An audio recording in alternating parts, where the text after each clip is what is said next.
بالله من الشيطان الرجيم. بسم الله الرحمن الرحيم. والذاريات ذروا فالحاملات وقرا فالجاريات يسرا فالمقسمات أمرا إنما توعدون لصادق وإن الدين لواقع والسماء ذات الحبك إنكم لفي قول مختلف يؤفك عنه من أفك قتل الخراصون الذين هم في غمرة ساهون يسألون أيان يوم الدين يوم هم على النار يفتنون ذوقوا فتنتكم هذا الذي كنتم به تستعجلون.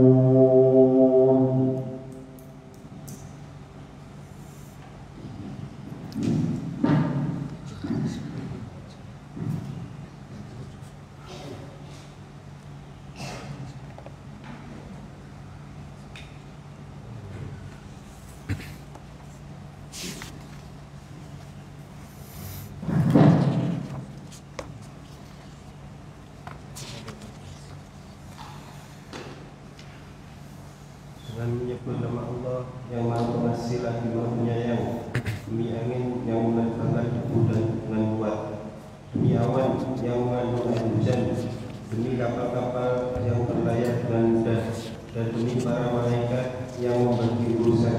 Sesungguhnya apa yang dijanjikan kepada kalian pasti benar, dan sesungguhnya hari pembalasan pasti terjadi. Demi langit yang mempunyai jalan-jalan, sesungguhnya kalian benar-benar dalam keadaan berbeda pendapat. Dipalingkan darinya orang yang dipalingkan, binasalah orang-orang yang banyak berdusta, yaitu orang-orang yang tenggelam dalam kejahilan dan kelalaian. Mereka bertanya, kapankah hari pembalasan itu? Hari pembalasan ialah hari ketika mereka disiksa di atas api neraka.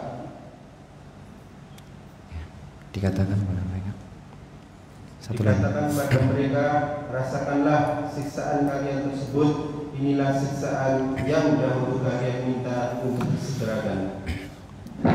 Assalamualaikum warahmatullahi wabarakatuh.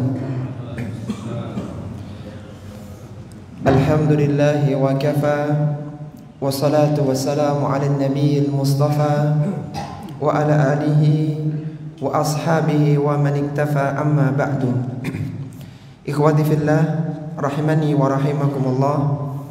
Alhamdulillah, kita senantiasa bersyukur kepada Allah Subhanahu wa taala karena kita masih diberikan kesehatan, diberikan kesempatan, kemudahan dan keistiqomahan untuk bisa hadir di majelis-majelis keilmuan.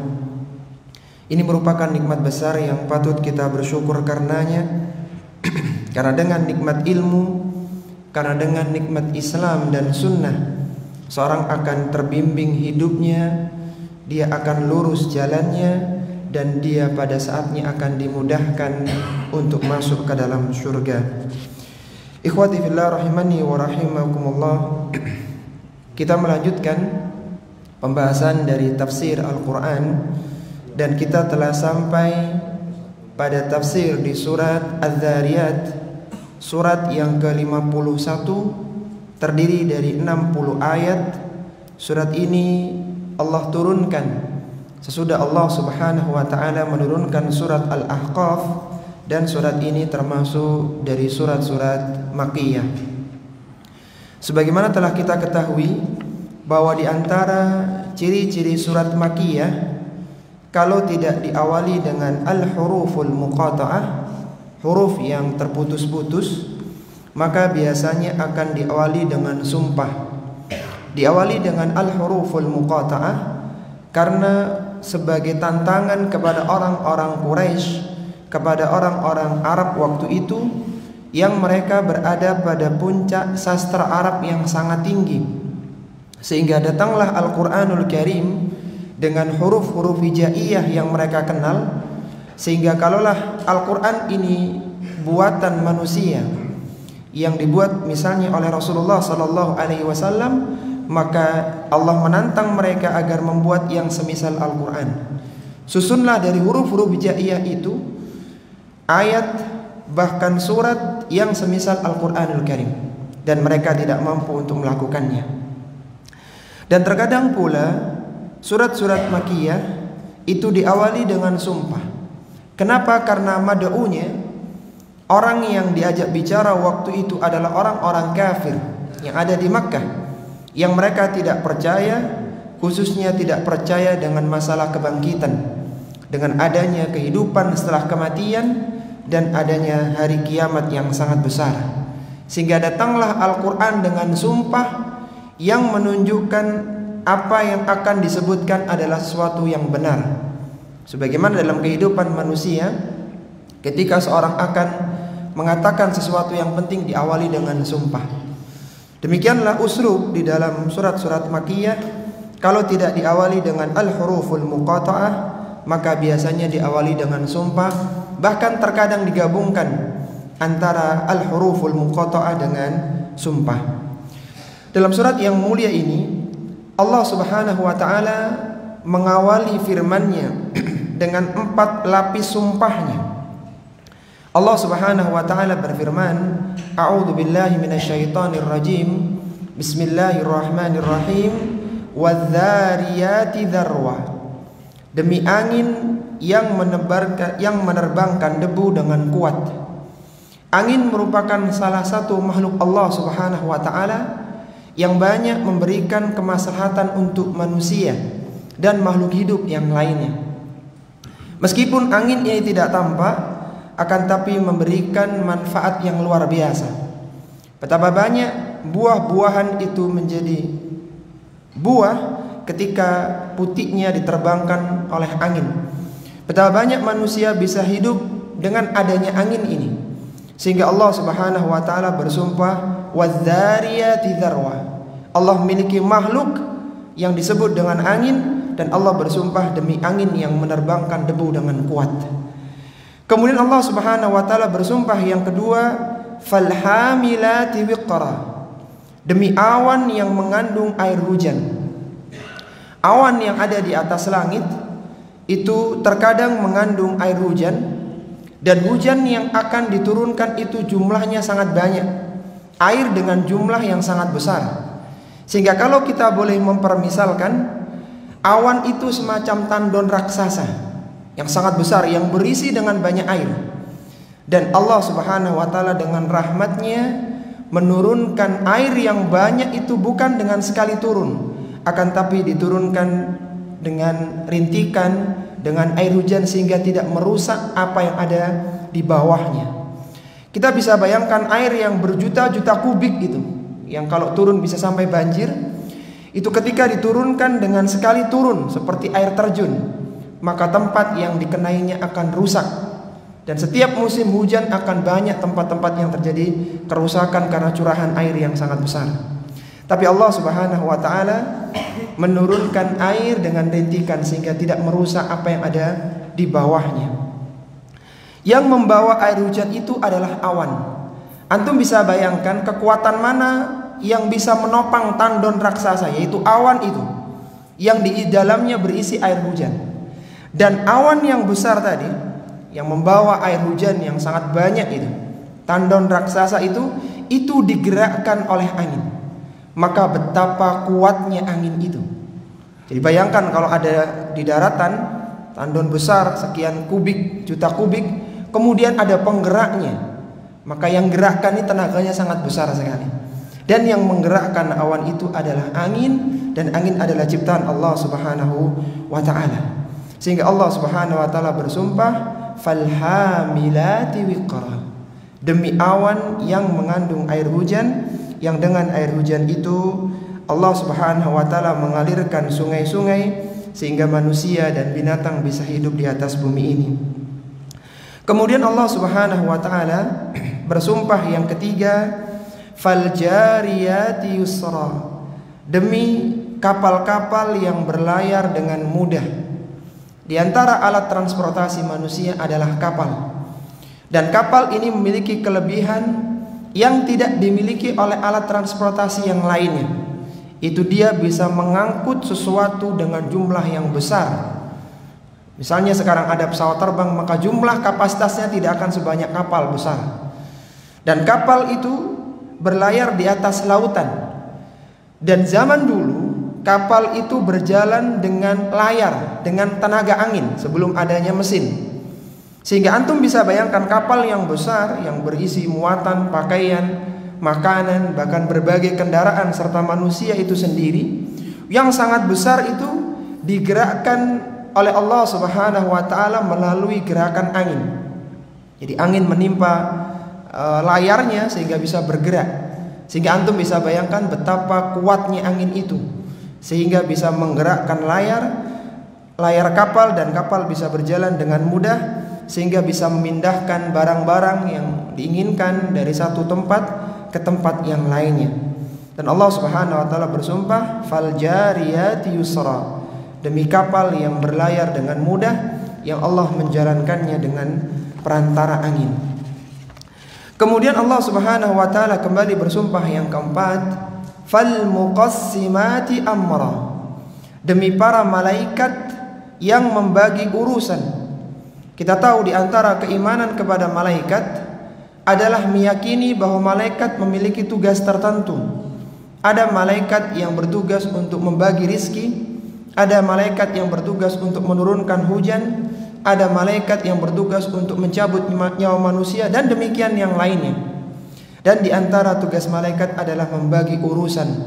Ada yang membagi rizki, menurunkan hujan di sebuah negeri dan tempat-tempat yang lainnya. Semua itu menunjukkan kekuasaan Allah Subhanahu wa taala yang luar biasa. Allah Subhanahu wa taala bersumpah dengan 4 sumpahnya. Yang pertama dengan angin, dengan awan, dengan kapal, dengan para malaikat pembagi urusan, yang menunjukkan bahwa Allah Subhanahu wa taala Maha Kuasa.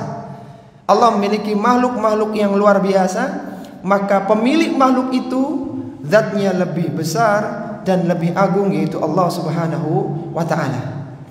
Setelah Allah Subhanahu wa taala menyebutkan 4 lapis sumpahnya, maka untuk mengatakan apa?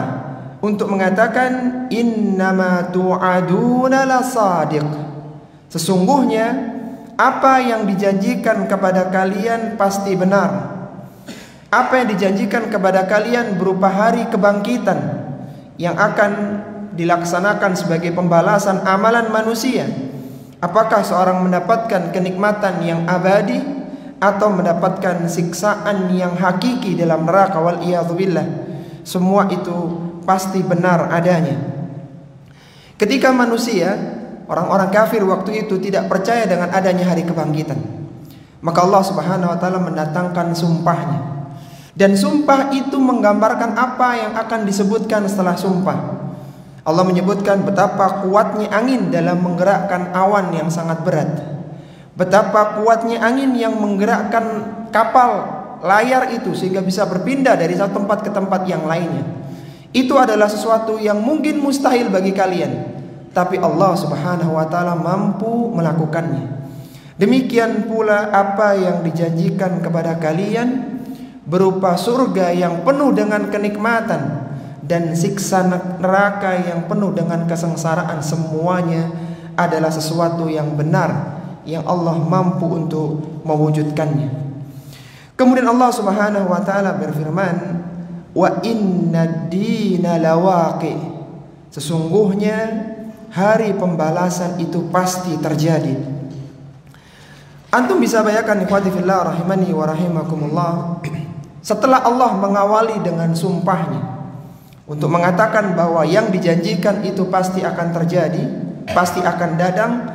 Kemudian ketika menyebutkan hari kiamat, hari pembalasan, masih diawali dengan huruf taukid, inna wa inna dina lawaqi, ada lam taukidnya, ada inna dan ada lam taukid. Jadi sungguh hari pembalasan yaitu yaumuddin itu pasti benar-benar akan terjadi. Ini menunjukkan kepastian yang tidak mungkin terbantahkan. Secara bahasa uslubnya sangat kuat sekali. Diawali dengan sumpah, dengan 4 lapisan sumpahnya, kemudian diawali penyebutannya dengan huruf taukid, wa inna dina lawaqi, sesungguhnya hari pembalasan pasti akan terjadi. Kenapa Allah Subhanahu wa taala menekankan akan datangnya hari pembalasan? Karena baiknya amalan seseorang di dunia ini dipengaruhi dengan keyakinan dia kepada hari pembalasan. Betapa banyak orang yang terjerumus dalam dosa dan kemaksiatan, dia tidak ingin keluar dari kemaksiatannya karena dia tidak yakin kepada hari pembalasan, atau minimal keyakinannya tidak sempurna kepada hari pembalasan, sehingga dia berpikir bahwa kehidupan ini hanyalah kehidupan dunia.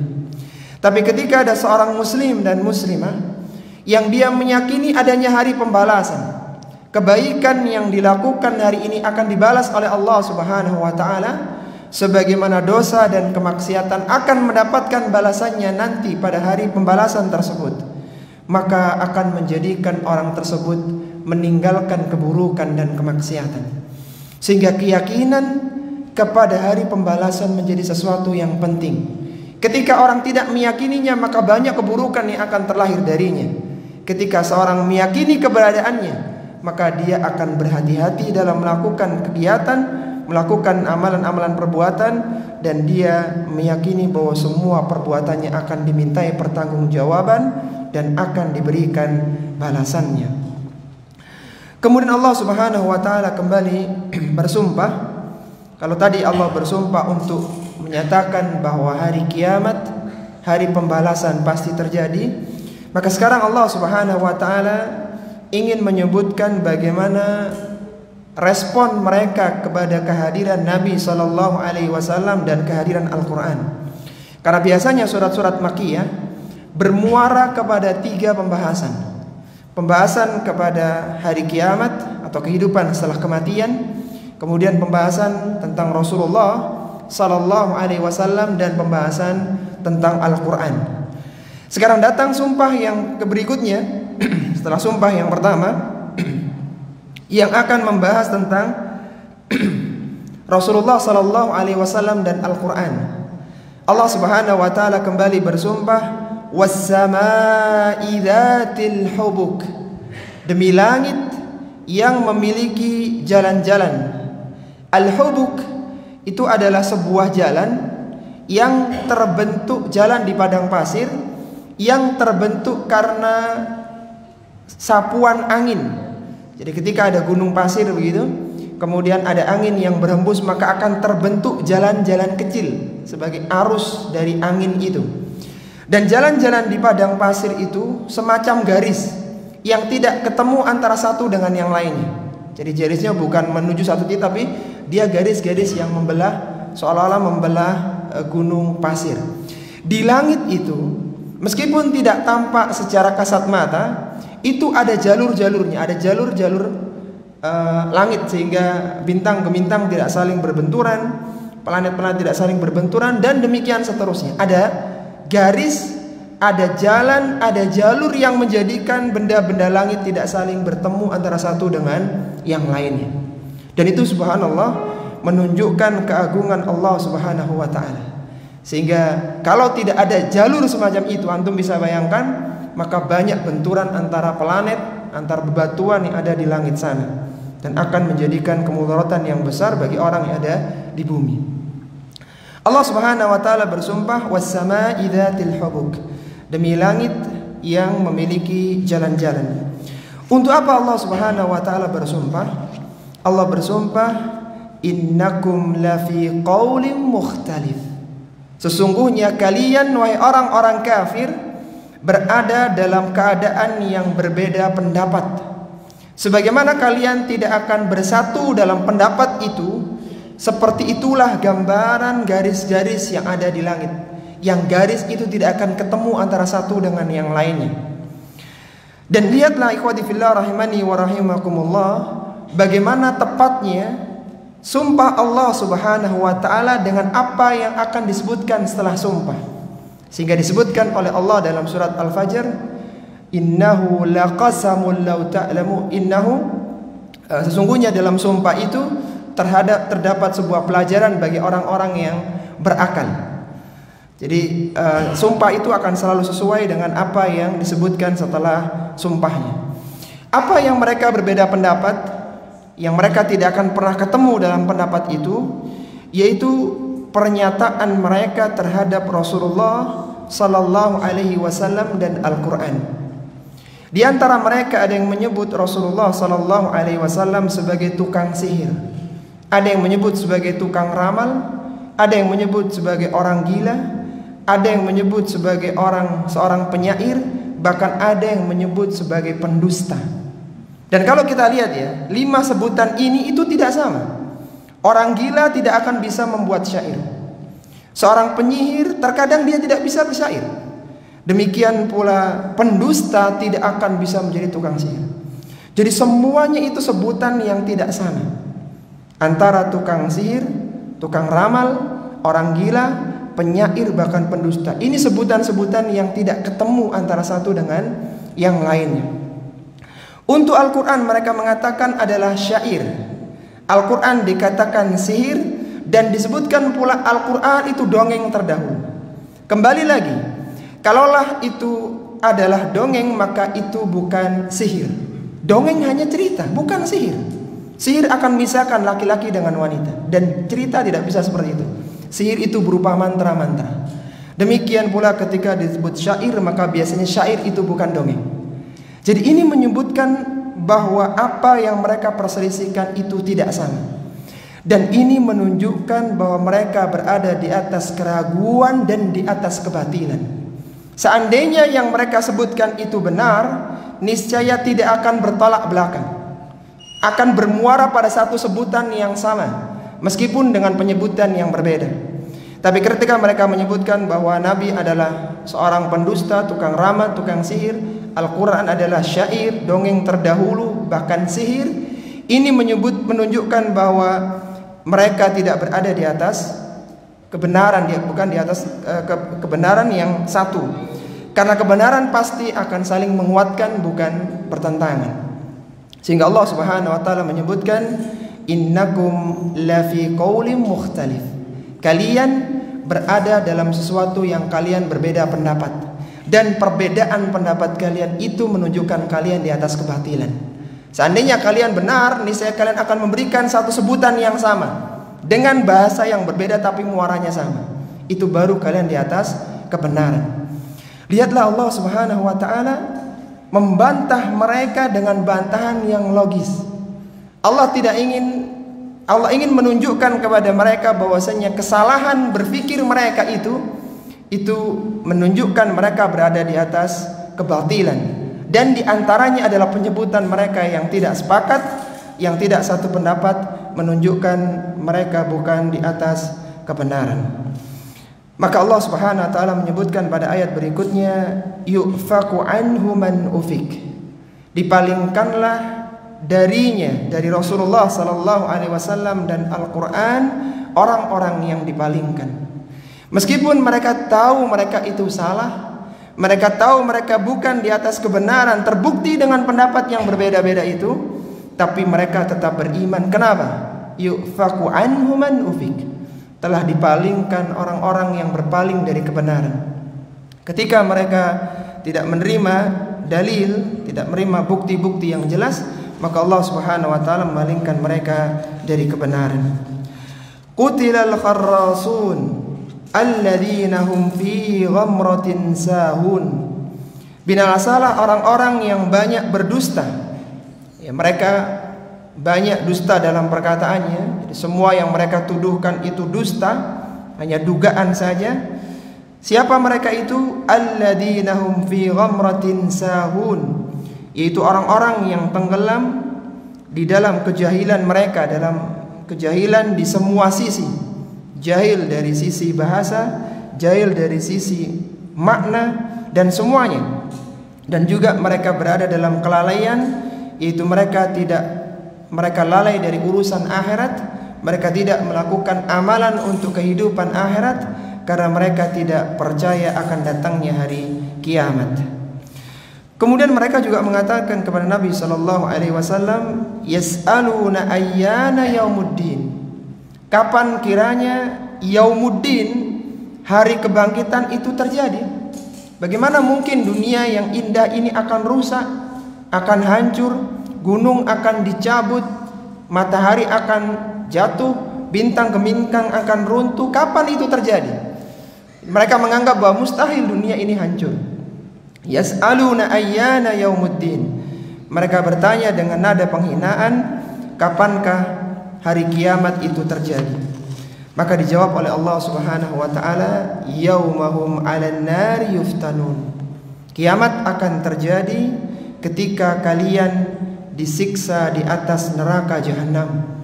Ketika hari itulah nanti hari kiamat itu terjadi.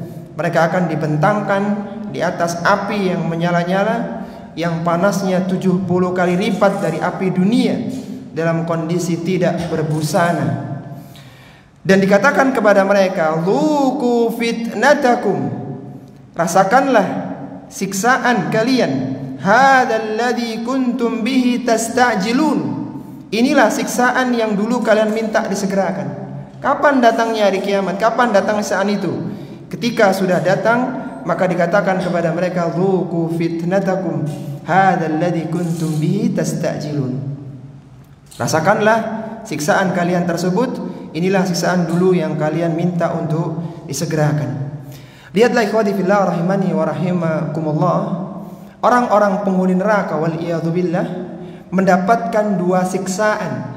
Siksaan badan dengan dibentangkan tubuhnya di atas api neraka, dan siksaan batin berupa celaan. Jadi sudah dibakar dengan siksaan yang hebat, kemudian masih diolok-olok lagi oleh malaikat-malaikat penjaga neraka. Dzuqu fitnatakum hadzal ladzi kuntum bihi tastajilun. Sehingga siksaan luar dalam, luarnya fisiknya mereka tersiksa, dan batinnya pun juga sengsara. Wal iyadzu billah. Baik, silakan dilanjutkan.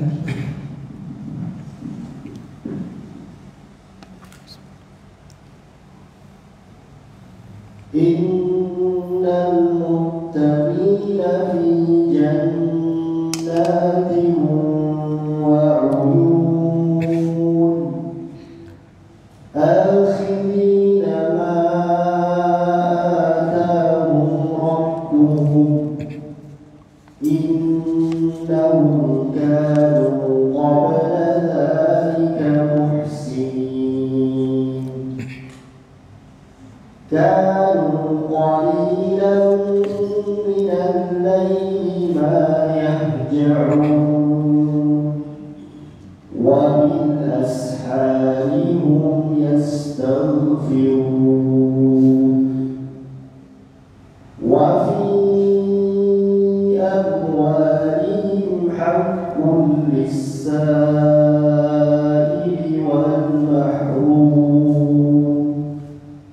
وفي الأرض آيات للموقنين وفي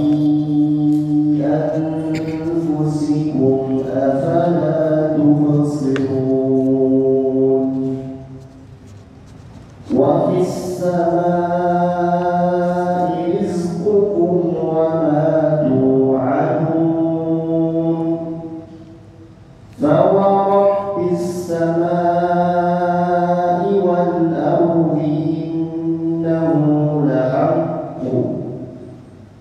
إنه لحق مثل ما أنكم تنطقون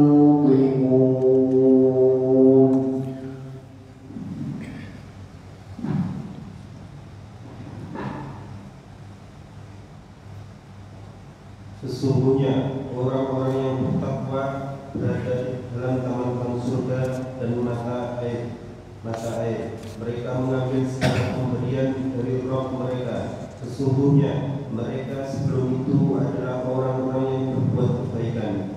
Dahulu mereka sedikit sekali tidur di waktu malam.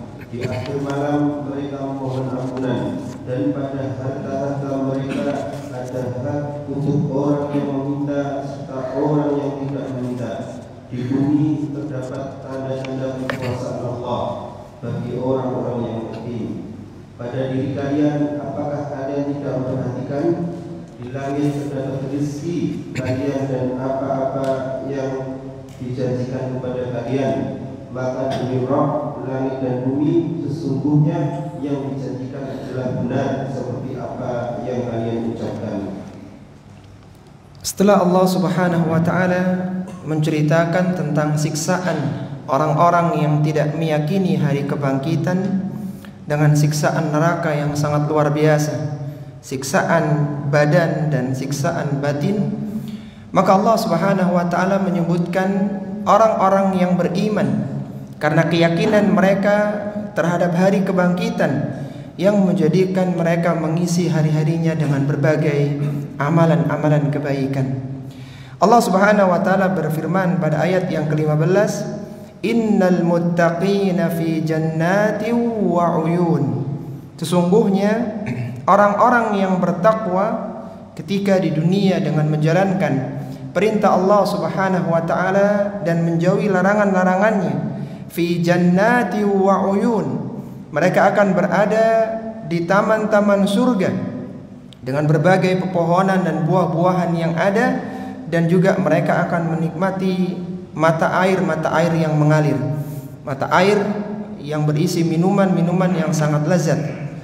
Akhidina ma atahum rabbuhum, mereka mengambil segala pemberian dari Rabb mereka. Artinya mereka menikmati semua kenikmatan yang ada di surga. Dan kata Allah Subhanahu wa taala, innahum kanu qabla dzalika muhsinin. Mereka mendapatkan kenikmatan yang sangat banyak itu karena mereka dahulu adalah orang-orang yang berbuat ihsan, berbuat kebaikan. Kenapa mereka berbuat kebaikan? Salah satu dorongan mereka adalah karena meyakini adanya hari kebangkitan, meyakini amalan mereka akan dibalas oleh Allah Subhanahu wa taala setelah kematian mereka. Sehingga mereka berbuat ihsan, berbuat amalan-amalan salih, amalan yang diridhai oleh Allah Subhanahu wa taala. Dan lihatlah bagaimana Allah Subhanahu wa taala memotivasi kaum muslimin dengan amalan kebaikan dengan menyebutkan balasan terlebih dahulu. Orang-orang yang akan disebutkan amalannya setelah ini adalah orang yang mendapatkan surga. Mereka berada di taman-taman surga dengan berbagai keindahannya. Mereka menikmati aliran sungai surga karena mereka dulu adalah orang yang baik ketika di dunia. Kemudian barulah Allah mendatangkan amalan mereka seperti apa. Sehingga seolah-olah Allah ingin mengatakan, kalau kalian ingin mendapatkan surga yang seperti itu, surga dengan berbagai kenikmatannya, dengan taman-taman yang sangat indah, yang luar biasa, kalian bisa menikmati pemandangan yang menyenangkan pandangan mata, maka lakukanlah amalan-amalan berikut ini. Seolah-olah begitu. Apa amalan mereka? Disebutkan oleh Allah Subhanahu wa taala, kanu qalilan minal laili ma yahja'un. Amalan mereka dahulu ketika di dunia, mereka sedikit sekali tidur di waktu malam. Artinya mereka tidur dan mereka juga melakukan salat malam. Di antara kebaikan yang utama dalam menyembah Allah Subhanahu wa taala adalah melakukan salat malam. Karena seorang yang melakukan salat malam itu dia melakukan dengan keikhlasan baik hati maupun lisannya, ya secara umum, karena dia beribadah tidak diketahui oleh manusia, menunjukkan keikhlasan dia. Berbeda dengan amalan-amalan yang zahir yang bisa ditampak di dalam pandangan manusia. Sampai-sampai Nabi SAW pernah mengatakan, afdhalus salati ba'dal faridati salatul laili. Seutama-utama salat setelah salat fardu adalah salat malam. Seutama salat sunnah setelah salat fardu adalah salat malam. Dan itu merupakan amalan kebiasaan penghuni surga, yang semoga kita diberikan kemudahan untuk mengamalkannya dan diberikan kemudahan untuk istiqamah di atasnya. Seorang yang terbiasa salat malam akan dimasukkan oleh Allah Subhanahu wa taala masuk ke dalam surga dengan selamat. Sebagaimana dikisahkan oleh Abdullah bin Salam. Abdullah bin Salam adalah ulamanya Yahudi pada waktu itu, yang dia masuk Islam karena mendapatkan jawaban yang memuaskan dari Rasulullah sallallahu alaihi wasallam dari 3 pertanyaan yang diajukan. Yang kata Abdullah bin Salam, aku akan berikan pertanyaan kepadamu wahai Muhammad sallallahu alaihi wasallam, dan tidak akan bisa menjawab pertanyaan itu kecuali dia seorang nabi. Dan 3-tiganya dijawab oleh Nabi dengan jawaban yang benar. Dia mengisahkan radhiyallahu taala anhu bagaimana awal-awal dia bertemu dengan Rasulullah sallallahu alaihi wasallam. Abdullah bin Salam menceritakan, lamma qadiman Nabi sallallahu alaihi wasallam al-Madinah. Ketika Nabi sallallahu alaihi wasallam datang ke Madinah tahun 1 Hijriah.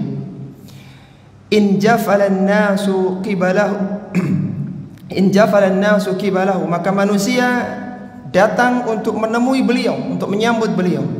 Waqila, dan mereka mengatakan, qad qadima Rasulullah sallallahu alaihi wasallam, qad qadima Rasulullah sallallahu alaihi wasallam, qad qadima Rasulullah sallallahu alaihi wasallam thalathan. Mereka mengatakan Rasulullah sallallahu alaihi wasallam telah datang, Rasulullah sallallahu alaihi wasallam telah datang, Rasulullah sallallahu alaihi wasallam telah datang.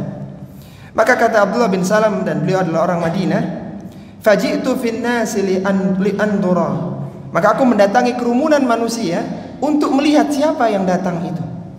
Falamma tabayyantu wajhahu araftu anna wajhahu laisa biwajhin kadzdzabin.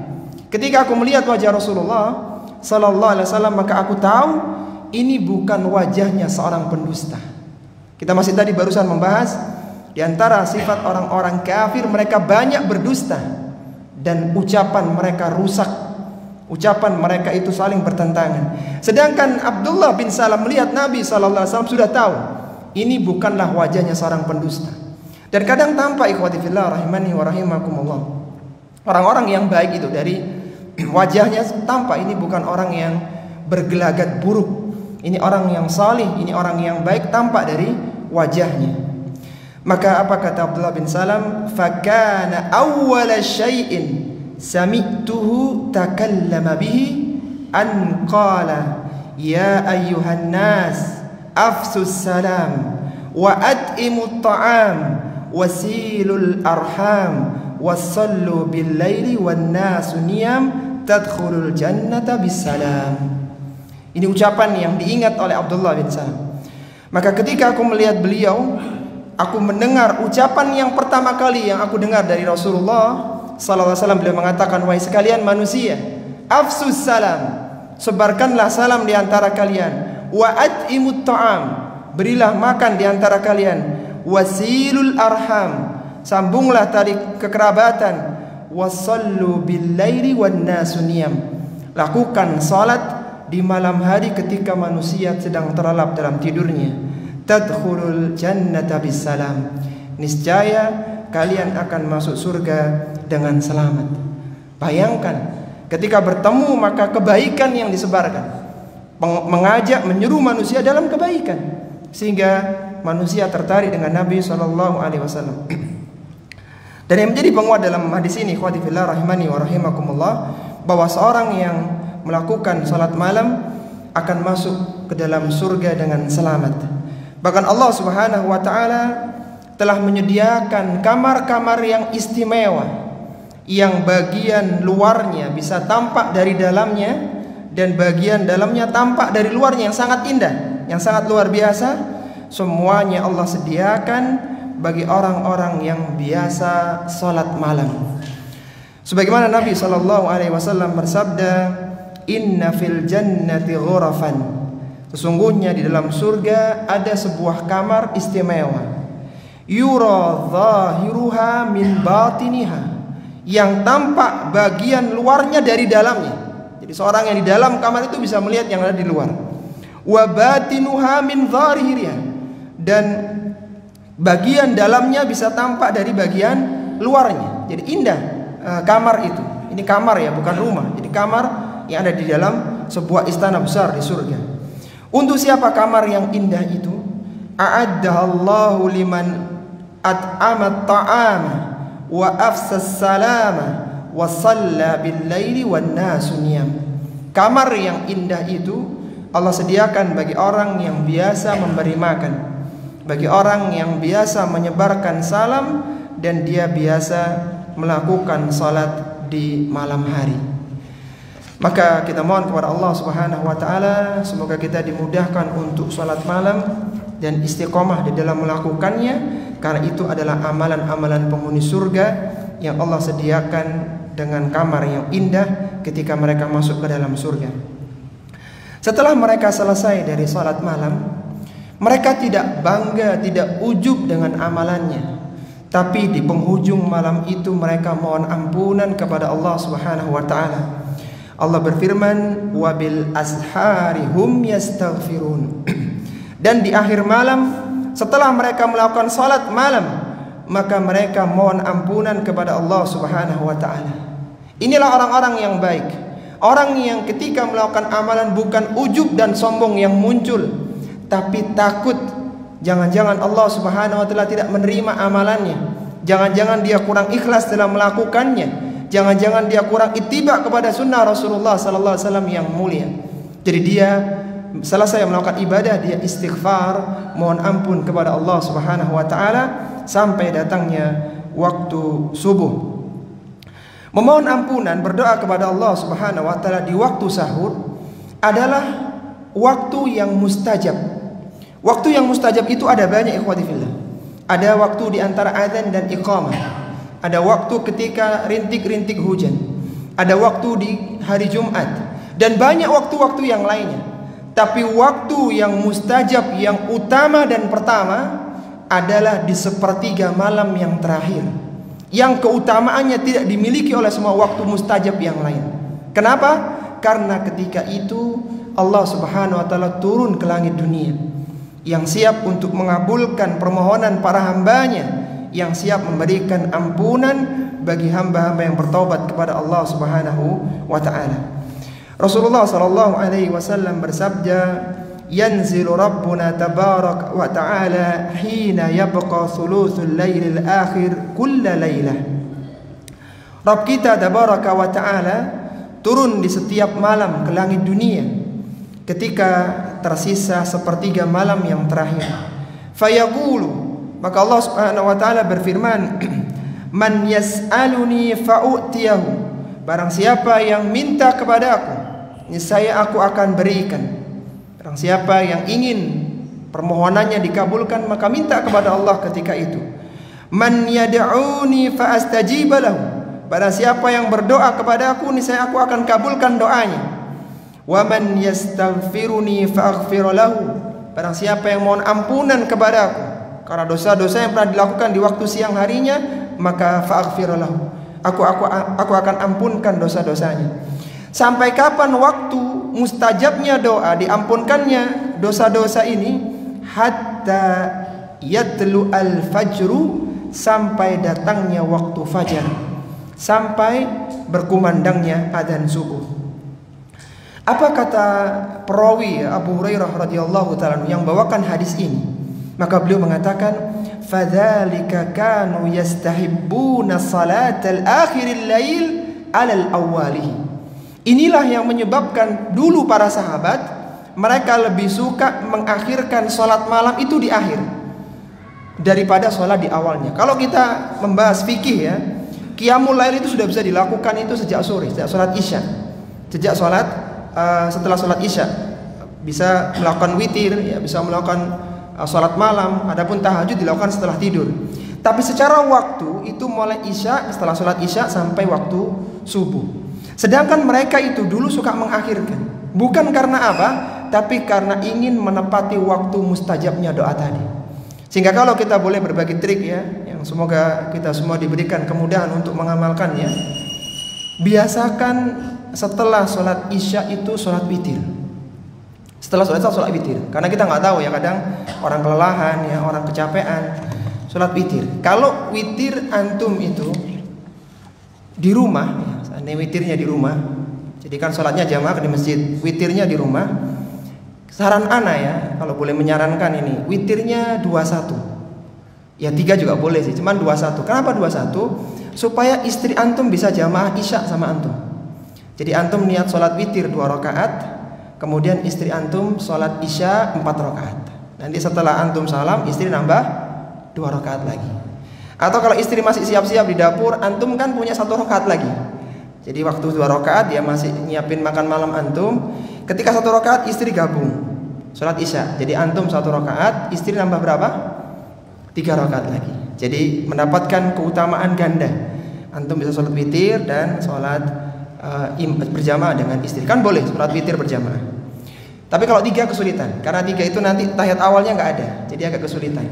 Dan itu khilaf ya di kalangan fuqaha, sah apa enggak sholatnya. Tapi lebih aman sholatnya 21. Silakan yang ibu-ibu, anak-anak perempuan disiapkan nanti kalau Abi sudah datang sholat isya. Sholat isya, Abi niat sholat witir dan anak-anak istri sholat isya. Kalau nanti bisa bangun sebelum subuh, maka antum tinggal nambah 2 rakaat, 2 rakaat, 2 rakaat sampai menjelang subuh atau bahkan sampai subuh. Jadi lebih aman ya, kecuali yang sudah biasa bangun jam 3 ya, tapi amannya begitu. Ketika kita tidak terbangun, maka minimal kita sudah qiyamul lail di sholat witir. Bahkan di mazhab Maliki itu sholat witir diwajibkan. Taib. Kapan sih waktu sahur itu? Tadi kan orang-orang penghuni surga, mereka itu sholat malam sampai waktu sahur. Ketika datang waktu sahur, mereka berdoa kepada Allah Subhanahu wa ta'ala. Nah, kapan waktu sahur? Waktu sahur itu sekitar 50 ayat sebelum adzan subuh. Sebagaimana disebutkan oleh Zaid bin Thabit radhiyallahu ta'ala anhu, ia berkata, "Tasaharna ma'an Nabi sallallahu alaihi wasallam, thumma qama ila shalah." Kami dulu pernah sahur bersama Nabi, kemudian kami salat subuh. Qultu, maka Zaid bin Thabit mengatakan, "Kam kana bainal adzan was sahur?" Berapa jarak antara adzan subuh dengan sahur itu? Qala, dia mengatakan 50 ayat. Itu perkiraan orang baca 50 ayat. Surat Az-Zariyat ini berapa ayat tadi? Surat Az-Zariyat 60 ayat ya. Sekitar itulah. Jadi antum baca surat Az-Zariyat dari awal sampai akhir atau kurang 10 ayat, seperti itulah waktu sahur yang utama. Kira-kira berapa menit Ustaz? Ustaz gelar. Baca surat Az-Zariyat ini 10 menit, 10 menitan ya. Jadi 10 menit sebelum adzan subuh itu kita berdoa. Bahkan kalau kita diminta apa yang kita baca dalam doanya begitu ya, meskipun antum boleh minta apapun. Disebutkan oleh Allah Subhanahu wa taala dalam surat Al-Furqan, di antara sifat ibadur rahman disebutkan di sana, yaitu orang-orang yang alladzina, gimana ayatnya itu? Alladzina yabituna li rabbihim sujjadan wa qiyama. Walladzina yabituna li rabbihim sujjadan wa qiyama. Itu orang-orang yang ketika berada di malam hari, maka mereka mengisi malamnya dengan sujjadan wa qiyaman, dengan sujud dan bangun karena salat malam. Itu sifat ibadur rahman, sifat hamba Allah yang dikasihi oleh Allah Subhanahu wa taala. Kemudian di antara sifat mereka lagi, walladzina yabituna li rabbihim sujjadan wa qiyama walladzina yaquluna. Ini doa mereka. Setelah mereka selesai salat malam, mereka mengatakan apa? Rabbana srif anna adzab jahannam inna adzabaha kana gharama innaha sa'at mustaqarra wa muqama. Jadi kalau boleh berpesan, ucapkan doa ini. Rabbana srif anna adzab jahannam. Ya Allah, jauhkanlah kami dari adab jahannam. Inna adzabaha kana gharama. Sesungguhnya adab jahannam sangat membinasakan. Innaha sa'at mustaqarra wa muqama. Itu adalah tempat yang seburuk-buruk dan penuh dengan kesengsaraan. Kemudian di antara sifat mereka lagi yang disebutkan dalam surat Al-Furqan itu, mereka berdoa untuk keluarganya. Walladzina yaquluna Rabbana hab lana min azwajina wa dzurriyyatina qurrata a'yun waj'alna lil muttaqina imama. Mereka berdoa, wahai Rabb kami, berikanlah kepada kami keluarga, istri-istri, anak-anak yang menjadi penyejuk pandangan mata kami, dan jadikanlah kami menjadi imam di kalangan orang-orang yang beriman. Maka ini doa yang bagus, sehingga menyesuaikan dengan apa yang disebutkan dalam nas-nas dalil. Ketika seorang ingin masuk surga, maka dia qiyamul lail. Ketika dia ingin masuk surga, dia berdoa di antara waktu sahurnya. Dan teks doanya ada dalam Al-Quran. Meskipun boleh ya, cuman kembali lagi ketika kita ingin sesuai dengan dalil dan itu utama, maka itulah yang disebutkan oleh Allah di dalam Al-Quran yang mulia. Jadi mereka qiyamul lail sekitar 10 menit sebelum adzan subuh ya, dan sudah ramai biasanya kan di luar itu jam-jam segitu. Maka mereka mengisinya dengan berdoa, bermunajat kepada Allah Subhanahu wa ta'ala. Kemudian sifat mereka lagi, ikhwati fillah rahimani wa rahimakumullah, wa fi amwalihim haqqul lisaili wal mahrum. Mereka telah menyediakan di antara harta-harta mereka hak pada orang-orang yang meminta dan orang-orang yang tidak meminta. Jadi mereka itu bekerja sebagaimana manusia pada umumnya. Tapi bedanya, kalau manusia umumnya hanya orientasi dunia, memperindah rumah tempat tinggalnya, memperbagus kendaraannya, orang-orang ibadur rahman, orang-orang yang beriman, maka mereka sudah punya alokasi dana untuk infak. Kalau aku dapat gaji sekian, maka sekian yang aku akan infakkan. Sudah ada. Dan infak yang baik adalah infak yang tidak berlebih-lebihan dan tidak terlalu sedikit. Sebagaimana Allah sebutkan dalam surat Al-Furqan tadi itu, walladzina idza anfaqu lam yusrifu wa lam yaqturu wa kana baina dzalika qawama. Mereka itu ketika sudah pagi hari mereka akan infakkan hartanya, dan infak mereka itu tidak berlebih-lebihan dan tidak terlalu sedikit, dan mereka infaknya itu wa kana baina dzalika qawama, yang bagus dengan proporsi yang tepat. Yang menjadi penekanan ikhwati fillah, apakah kita sudah punya alokasi dana infak? Itu masalahnya. Orang-orang yang beriman mereka sudah punya alokasi dana. Ini harus aku infakkan setiap bulan setelah gajian. Perkara nanti keluarnya setiap hari Jumat, perkara diberikan kepada fakir miskin itu nanti. Tapi ada alokasi dana untuk infak. Dan infak mereka terbagi dua. Ada infak bagi orang yang meminta. Ketika ada tawaran donasi, ada tawaran, ini sudah dialokasikan. Dan infak juga diberikan kepada orang yang membutuhkan tapi dia tidak minta-minta. Dan itu ada. Jadi ada orang-orang miskin tapi dia tidak minta kepada manusia. Dia berikan kepada orang seperti itu. Karena orang miskin, kata Nabi SAW, bukanlah orang yang meminta-minta, tapi orang yang miskin itu orang yang penghasilannya lebih kecil daripada pengeluarannya, tapi dia tidak minta kepada manusia. Sebagaimana Rasulullah SAW bersabda, "Laisal miskinul ladzi yatufu 'alan nasi tarudduhu luqmatu wa luqmatani wa tamratu wa tamratani." Bukanlah orang miskin itu yang keliling ke manusia minta makanan, sesuap makanan, sesuap nasi, atau minta 1 kurma, 2 kurma. Bukan itu orang miskin, kata Nabi.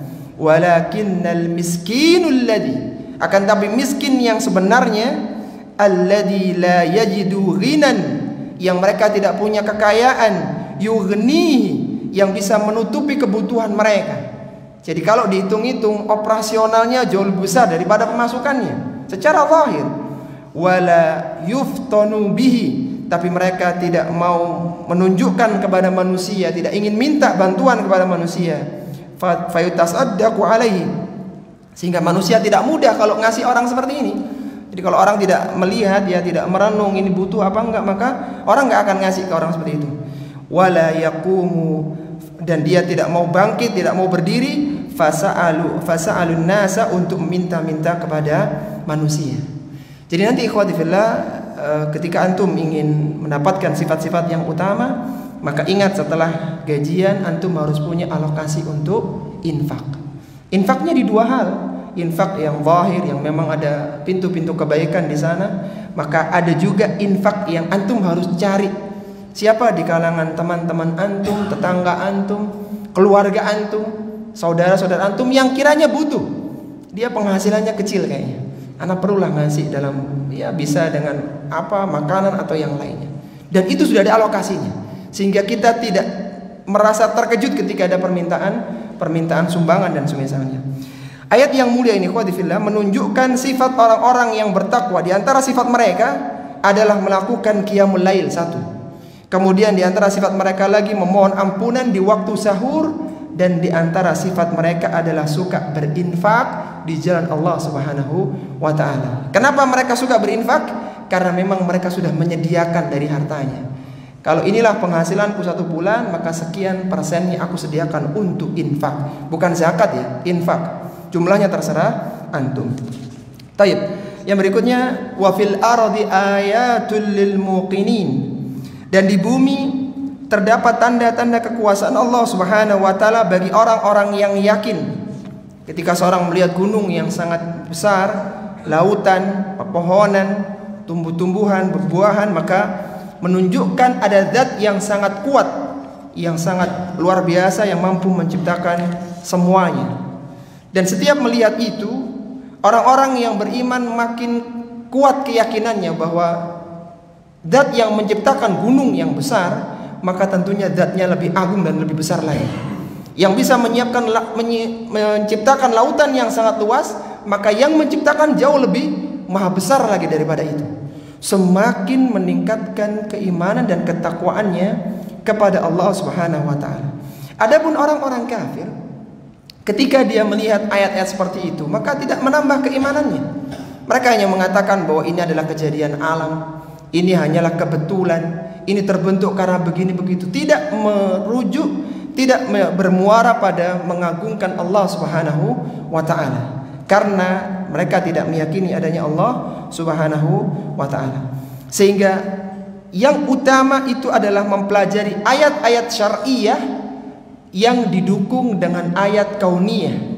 Karena seorang yang mempelajari ayat syar'iyah, maka keberadaan ayat kauniyah akan meningkatkan keimanan dan ketakwaannya. Dan orang yang hanya belajar ayat kauniyah tidak akan bisa menjadikan dia ibadah kepada Allah Subhanahu wa taala.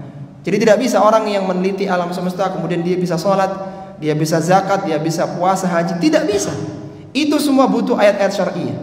Ketika dia belajar tentang sholat, puasa, zakat, haji, kemudian dia melihat alam semesta yang demikian luar biasa, dia meyakini bahwa zat yang selama ini disembahnya adalah zat yang maha agung, yang maha kuasa, pemilik alam semesta. Sehingga semakin yakin dan semakin besar ketakwaannya kepada Allah Subhanahu wa ta'ala. Kemudian Allah Subhanahu wa ta'ala berfirman, wa fi anfusikum afala tubsirun. Pada diri kalian, apakah kalian tidak memperhatikan bagaimana kalian diciptakan dengan pendengaran, penglihatan, kemampuan berbahasa yang luar biasa. Di dalam diri kita ini ada banyak saraf-saraf yang tidak tampak secara kasat mata, yang kalau saraf itu terganggu, maka terganggulah gerakan. Kadang orang ada gerakannya yang tidak sempurna, bahkan kadang cabut gigi yang nggak pas itu bisa merusak saraf ya, dan sebagainya. Itu luar biasa sekali. Semua saraf itu memberikan peran yang sangat luar biasa. Dan ini menunjukkan pencipta manusia sangat luar biasa. Karena seandainya ada orang yang bisa menciptakan benda yang sangat canggih gitu, punya sensor di mana-mana, maka itu orangnya sangat hebat. Dan ini pencipta manusia lebih hebat lagi karena sensornya, sarafnya di mana-mana. Itu luar biasa. Dan semua itu menunjukkan bahwa kita diciptakan dengan demikian sempurnanya, menunjukkan kita diperintahkan untuk beribadah kepada Allah Subhanahu wa taala. Bahkan untuk mengatakan manusia makhluk yang sempurna, itu Allah sampai bersumpah dengan beberapa lapis sumpahnya dalam surat At-Tin. Hanya untuk mengatakan laqad khalaqnal insana fi ahsani taqwim. Sungguh benar-benar kami ciptakan manusia dalam sebaik-baik bentuknya. Bahkan apa kata Abu Hurairah? Dengan ayat yang mulia itu, sebagian manusia lebih utama daripada para malaikat yang punya sayap. Karena Allah tidak pernah mengatakan malaikat diciptakan dalam bentuk yang paling baik, tapi untuk manusia Allah katakan laqad khalaqnal insana fi ahsani taqwim. Sudah begitu, ayat itu diawali dengan sumpah yang luar biasa. Wattini wazzaitun waturi sinin wa hadzal baladil amin. Hanya untuk mengatakan manusia itu makhluk yang sempurna. Maka apa kata Qatadah, seorang tabi'in di Basrah yang wafat tahun 118 Hijriyah, Beliau mengatakan, man tafakkara fi khalqi nafsi arrafa annahu innama khuliqa wa luyyinat mafasiluhu lil ibadah. Barang siapa yang menciptakan, barang siapa yang memikirkan penciptaan dirinya, niscaya dia akan tahu bahwa dia itu diciptakan oleh Allah Subhanahu wa taala dan dilunakkan sendi-sendinya hanyalah untuk beribadah kepada Allah Subhanahu wa taala. Kaki kita bisa berjalan untuk berjalan ke masjid. Tangan kita bisa bergerak untuk beribadah kepada Allah Subhanahu wa taala, bukan hanya untuk santai-santai, untuk perkara yang sia-sia. Kemudian Allah Subhanahu wa taala berfirman, "Wa fis samaa'i rizqukum wa ma tu'adun." Dan di langit terdapat rizki kalian. Sebagian mufassirin menyebutkan di langit itu ada hujan yang dengan hujan itu mendatangkan banyak maslahat, menjadikan tumbuhan itu tumbuh, air mengalir dan yang lainnya. Itu manfaat hujan sangat luar biasa. Dan apa yang dijanjikan kepada kalian, apa yang dijanjikan seperti takdir, ketetapan, semua telah Allah atur di langit sana dengan para malaikat-malaikatnya yang sudah Allah perintahkan untuk mengatur kehidupan yang ada di dunia. Kemudian Allah Subhanahu wa taala berfirman di ayat yang ke-23, "Fa wa rabbis samaa'i wal ardi innahu lahaqqum mithla ma annakum tantiqun." Maka demi Rabb langit dan bumi, sesungguhnya hari kebangkitan, hari pembalasan di hari kiamat yang dijanjikan kepada kalian lahaqqun adalah perkara yang benar, mislama annakum tantikun, sebagaimana kalian tidak meragukan ucapan yang kalian ucapkan. Allah membuat sebuah analogi, sebagaimana orang itu yakin dengan ucapannya, ucapannya itu terkontrol, dia bisa memahami ucapannya, maka seperti itulah hari kiamat. Kalian tidak meragukan ucapan kalian sendiri. Kan kalau orang mengatakan kan nggak mungkin dia mendustakan ucapannya sendiri. Aku akan datang nanti sore di kajian. Dia bicara sendiri, maka dia akan memenuhinya. Maka seperti kalian tidak meragukan ucapan kalian, seperti itulah kiamat akan terjadi. Dan tidak mungkin ikhwati fillah, Allah Subhanahu wa taala mengatur dunia dengan demikian indahnya, kemudian dibiarkan begitu saja. Yang berbuat zalim tidak dibalas, yang berbuat kebaikan tidak dibalas. Itu sangat tidak mungkin sekali. Kalau demikian maka itu bukanlah keadilan. Semua sudah Allah sediakan kebaikan dan keburukan serta berbagai fasilitasnya, maka tentunya yang baik akan mendapatkan balasan dan yang buruk akan mendapatkan balasan pula.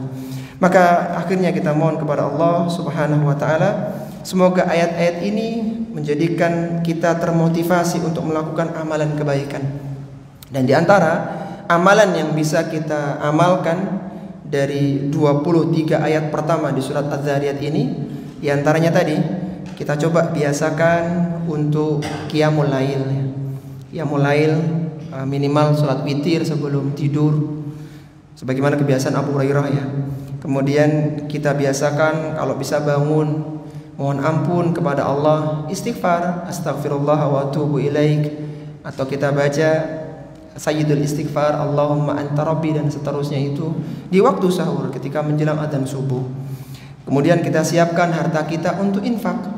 Infak bisa terserah antum, bisa untuk keluarga saudara-saudara antum, bisa untuk tempat-tempat yang lain, tapi harus ada anggaran untuk infak, karena itu sifat penghuni surga. Kemudian di antara sifat penghuni surga yang lainnya tadi berdoa ya, berdoa kepada Allah, mohon ampunan dengan doa-doa yang disebutkan dalam Al-Quran, di antara di surat Al-Furqan.